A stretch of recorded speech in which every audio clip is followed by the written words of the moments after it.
Assalamu alaikum wa rahmatullahi wa barakatuh. Thank you so much for clicking on this video. Welcome to my YouTube channel. This is Lessons with Miss Fatma. Assalamu alaikum wa rahmatullahi wa barakatuh. Ardayda sharafta leh dhammaan kusoo dhawaada kanaalkayga. Waana iga mahad celinayaa inaad casharka fiirsatiin. Marka aan ka faa'iidaysano fursadan qaaliga ah, aan casharadeena usii gudgalno marka.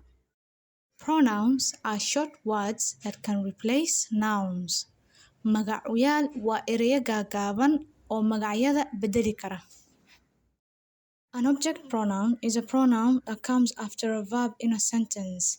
Magac-u-yaalkan oo object la dhahayo waa magac-u-yaal ka daba imaado ficil jumlada gudaheeda. For example, the pronoun she can replace the noun girl.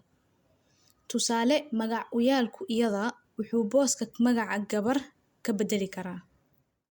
So, let's learn the singular version of the object pronouns. Me, aniga. You, adiga. Him, asaga. Her, iyada. The plural version, us, anaga. You, idinka. Them, iyaga. As we go ahead, you will learn the difference between the object and the subject pronouns. More examples. The mother gave her a sweet.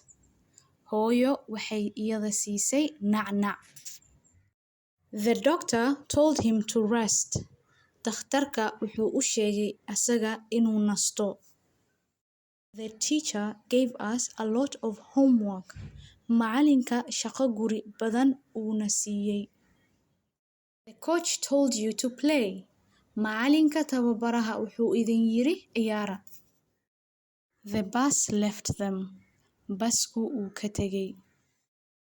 In this table, you will learn the difference between the subject and object pronoun, the singular version of them and the plural version of them.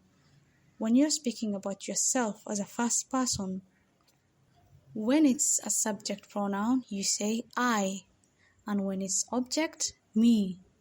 When you're speaking about a second person, you say you. The object version of it is you again.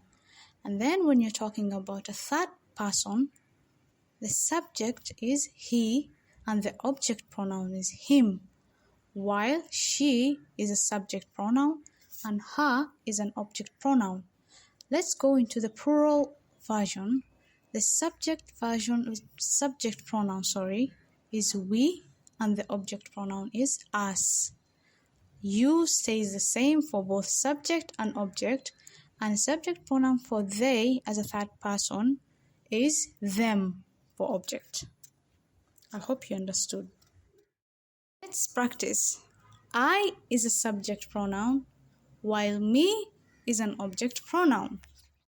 Now I'm giving you this as a homework. casharka meelaha eber-eberka buuxbuuxiya. I am still here if you thought I left. Do fill in the blanks. Hurry up. Still here.